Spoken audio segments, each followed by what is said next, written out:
Welcome back to the elbow lever series, where I'm going to be taking you through more very accessible exercises and progressions for the elbow lever. Today we're going to start with a quick warm-up that I like to do for the shoulders and wrists before working on skills like levers, handstands. So let's get right into it. So starting with our feet shoulder width apart, we're going to take one arm out to the side and we're going to draw a big circle clockwise, or you can think of it as a sort of a backstroke. Then as you come back, you're going to turn your body, use your spine, and then you are going to come back all the way around using a front stroke. So the first circle, backstroke, turn your body, front stroke. Use your spine to allow that arm's range to really manifest here. And have soft knees. As you get the hang of the pattern, you can allow the arm to swing down and use the softness in your knees to catch it. And we're going to do about 10 reps, which I think we've done. And we're going to keep the same arm, but we're going to go in the opposite direction. So front stroke, turn your body, backstroke to come back. Same rules apply, soft knees, catching the arm on the downswing and using that spine to turn and mobilize your whole upper body. Next up, we're going to repeat the same thing on the other arm. So starting with our backstroke, turning the body, front stroke. This might be a bit of a confusing pattern at the beginning, but as you practice it and get better at it, it'll start to feel great. And same arm, other way. Use your spine, soft knees, catch the arm on the downswing, and we're doing about 10 circles. And time. Next up, we're going to move to a kneeling position and we are going to place our hands on the floor in parallel. Have your knees right underneath your hips, and you're simply going to draw big circles with the shoulders around the wrist in one direction. We're going to go for 5 and final 1. And we're going to repeat going in the other direction. 2, I'm going to do 5 of these. Make them nice and big and feel yourself going into all of the ranges of your wrist. Good.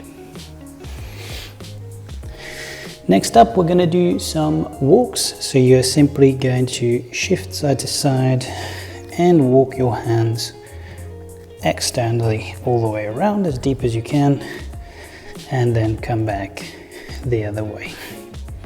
And again, make sure you internally rotate as well as much as possible. And we're going to go one final time. Try not to make the steps too big. And we are done. We're going to move our knees in a little bit and we're going to be sitting in this kneeling position. You're going to place both your hands just in front of your knees here, and you're going to make sure that your shoulders are above your wrists. Try not to keep the shoulders back here. And we're going to do some wrist push-ups. The way these work is that you are going to keep your fingers and your middle knuckles flat on the floor, and the only part of the hand that will be lifting is going to be your palm. You should feel engagement in the forearm muscles, and we want to be aiming for 8 to 10 reps. The further back you move your knees from your hands, the more difficult it's going to be, because you're going to be bearing more weight over the wrists, so you can challenge yourself a little bit. The rule is, however, you must keep your shoulders above your wrists. Let's go for our 8 reps. And in we go. 1, 2, 5, using the forearms, keeping the knuckles on the floor. and I think that is 8. Lovely. Next up, we're going to move on to some scapular shrugs. There are 2 options for these. You can do these with your knees on the floor, like so, or if you feel strong and you've done these before, you will do them in a full front support. The rules are you're going to keep your arms completely straight and locked out, slight external rotation of the hands, and you're going to sink down and push out from your scapula. We're not doing the yoga cat-cow, so we don't really want extension and flexion of the spine for this variation. We want to try and keep that spine nice and rigid and have the movement only at the shoulders. So pick your position. We're going to do 8 reps, and in we go. Down, pinch your shoulder blades together, push them out as far as you can, and down. Try your best not to just drop down on the bottom rep. Try to control the descent,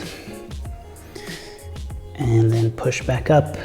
Try not to leave any range on the table either. Try and really sink down as low as you can, and push back up as far up as you can as well. Final one, and we are done.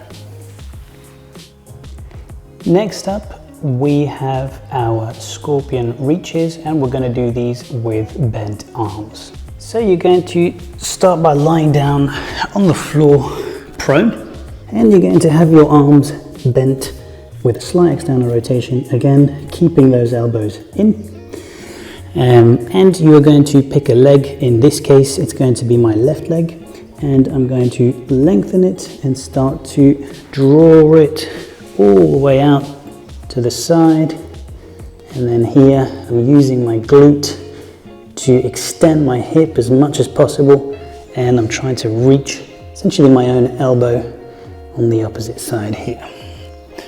And lengthen, and repeat on the other side. I'm crushing the mic in my pocket. Use your glutes to extend that hip and reach back behind you. Roll over my mic again. I hope the sound's still good. And lengthen.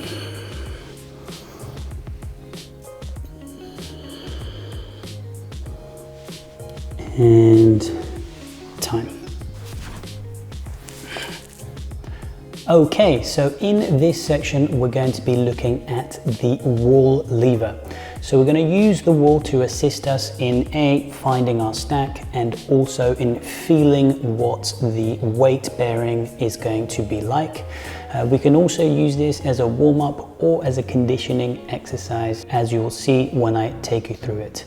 So all you're going to need for this is a flat wall, and you're going to stand in front of your flat wall with one foot in front of the other. You're going to place your hand on the wall, and you're going to make sure that there is a 90-degree angle between your forearm and your bicep.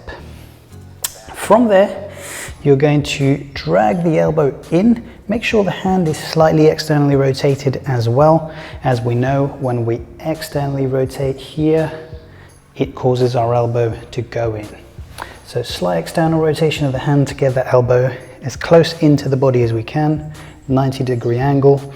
If you struggle with this range, you can use your arm to assist in pulling the elbow in close to the midsection. The ideal place to put the elbow is right next to the navel and above the hip bone, although this is subject to change depending on your lever length and depending on what variation you're going to be doing with your elbow lever. But generally speaking, this is the area to aim for. So external rotation, 90-degree angle, place your elbow here into the core, and then use that back leg to start pushing into the wall and start to feel the engagement you'll need in order to resist the elbow. What you can also do is put the other arm here overhead onto the wall. You can remove one leg. And another really interesting one we can do is to use the body here to get a stretch in the whole shoulder complex. So you're using your body here, your elbow is locked in, and you're turning your body and getting a deep stretch on the shoulder complex. You can actively use the internal rotation to bring yourself back. So push in and then active internal rotation to bring yourself back. So we're going to spend a minimum of 30 seconds on each arm, and we're going to be doing a mixture of pushing into the lever and internal external rotations. Once you are done on that single arm, you're going to swap sides. So one foot in front of the other, hand slight external rotation, brings the elbow in. If you need to, grab that elbow with the opposite hand, pull it in, lock it into the body, and start to push weight onto it. Other arm overhead, and start to turn your body. As you can see here, you probably have a better angle. You can see my elbow is locked in by all of by my center essentially. So turning, getting a deep stretch here in the shoulder, and actively coming back, pushing in, and finish. That's going to be our wall lever.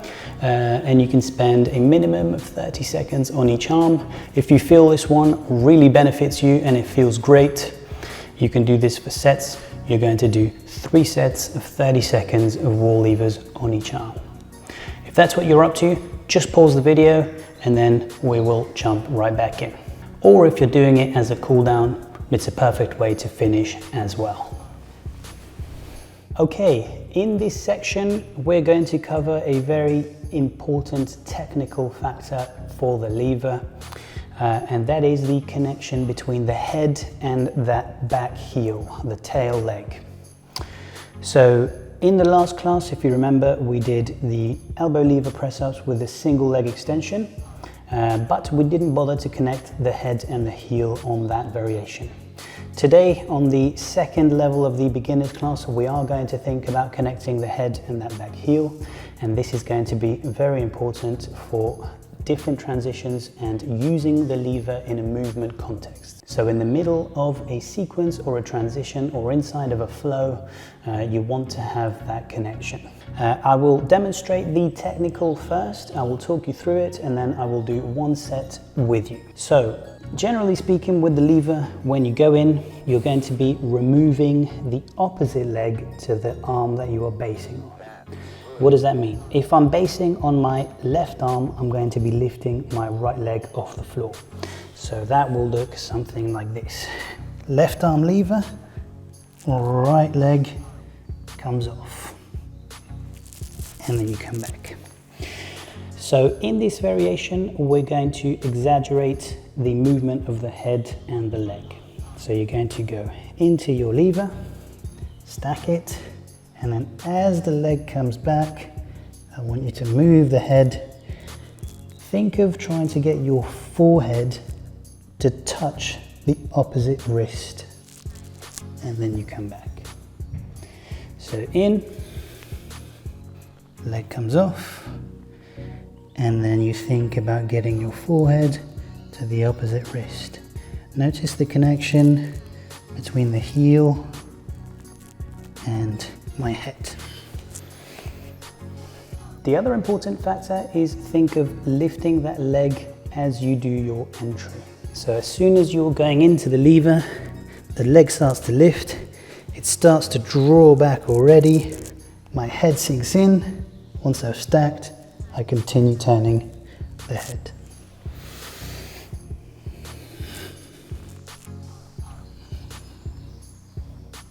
And back. Okay, I'm going to go through a set with you guys on the floor without the elevation. However, of course, if you need the elevation, then you will keep it. Let's do our usual 2 reps on each side, but as always, we can always add 1 rep. Just pause the video, go through your reps, and then start it again, and we will move on. Crouch, find your distance, hands down, external rotation, sink into the lever, lift the leg, and as it draws back, you pivot. Think of getting the forehead to the opposite wrist, like so.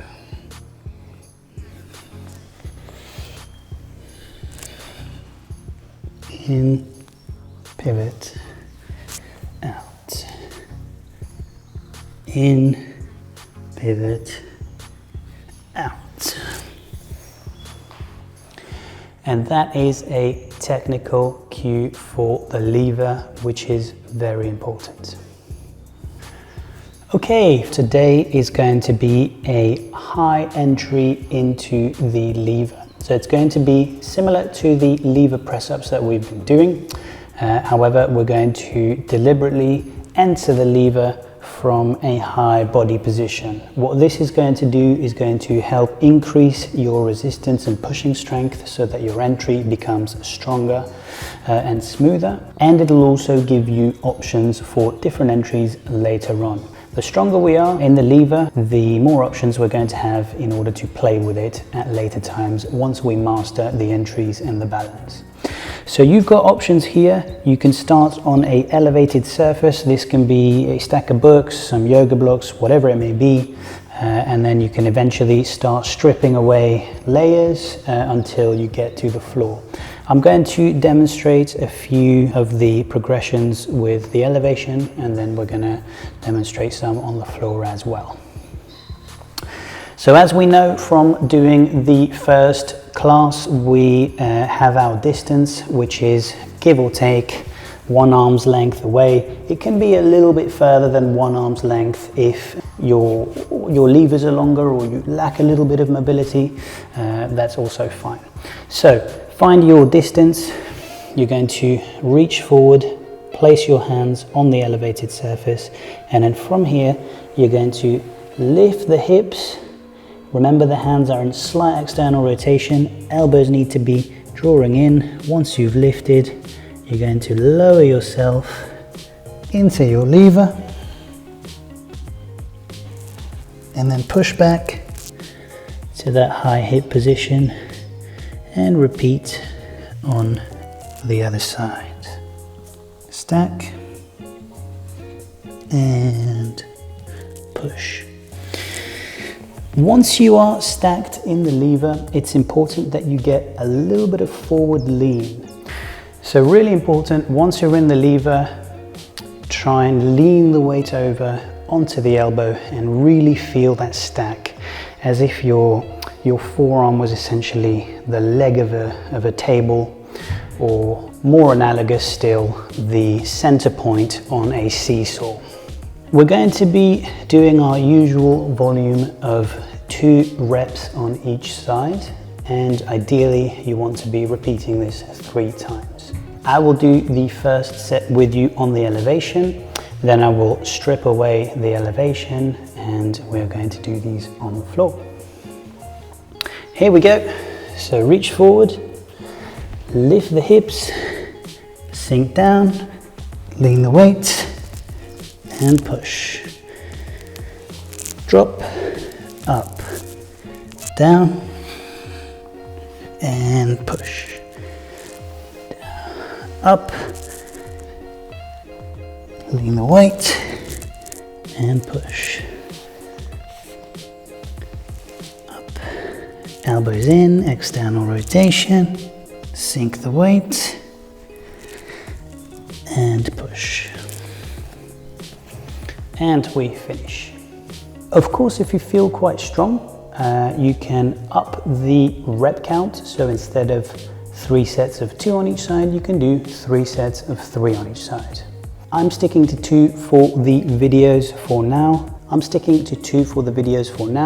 Otherwise we'll be here all day, but adding rep counts is not a problem at all. So I'm going to strip the elevation completely out of the way so that you can see what these look like on the floor. And in we go. Find your distance, slight turn out, lift, again, external rotation as you lower. Find your stack, head can go on the floor here, lean the weight forward onto the forearm, and then push, down, up, down, push, up, elbow in, stack the lever, up, final one, lean the weight, make sure the forearm is at 90 degrees from the floor, and push. And these are going to be your high lever entries with elevation and eventually without elevation. Okay, the next progression I have in store for you is a variation of the high lever entry. The only difference now is we're going to be lifting one leg off the floor as we do our entry. So it's going to be a single leg high lever entry. This is interesting because for most elbow lever variations, you're going to need to lift that one leg off the floor. So this is a main goal really for our lever. Here is how it's going to work. As per usual, you're going to find your distance, and I'm going to sink into my right arm. So I'm going to go up, lift my leg off the floor, and as I lower, I'm straightening the leg and drawing it back. Lean the weight, and then as I come back, I'm bringing the leg back, placing it on the floor and down. So lift the legs, one leg comes off the floor, start to sink, find your stack, and draw this leg back behind you. As you come up, you reverse the motion, place the leg on the floor, and that'll be your progression. The timing between the head and the back leg is very, very important. This is going to be very useful for movements that require a bit of momentum in and out of the lever. So if there's anything you need to take away on a technical standpoint from this progression, it's trying to connect your head to the back heel. They must move together as if they were two hands on a clock that were connected at the north and south position with the pin in the middle. They must move together. So I will repeat this with you guys. We're going to do our 2 reps on each side. Off we go. Find your distance, lift, remove the leg. As you come down, drop into your lever, push, down, up, sink, draw the leg back, and up, down, hips up, lift the leg, sink, external rotation, get the elbow in,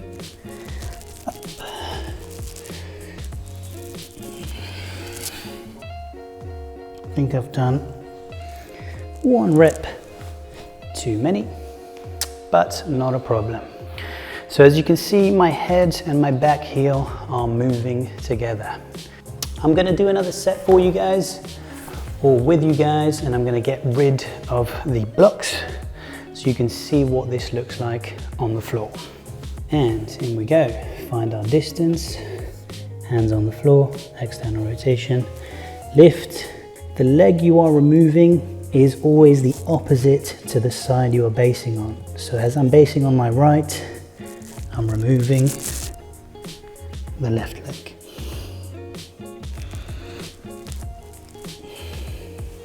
Down, up, going to the left side, so my right leg comes off, lower, stack, come back, push. Up, down.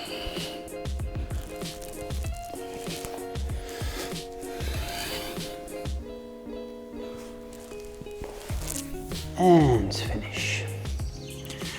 And that wraps up today's beginner elbow lever session. There was quite a lot in there today, but as always, make sure that you take the progressions that are challenging and working for you the most. And if you need to, you can add reps to the number of sets to all of the work we did. And of course, you can always go back to the previous sessions and have a look at what was working from there as well. The conditioning circuit at the end of the beginner's class is always one to look out for and to keep doing, whether it pops up in the future classes or not. I actually always end my lever sessions with a little bit of shoulder conditioning. So if you haven't seen the beginner's one, please go through that and have a look at the end, the conditioning circuit. It was a banded YTWL circuit, so have a look at it and get that done after your levers. The next video, we're going to be moving into the intermediate section, and so there's going to be slightly more challenging and more technical variations for our lever. If you're enjoying the series, please let me know, or if you'd like to see anything else in particular, do send me a message as well, and I will see you on the next one.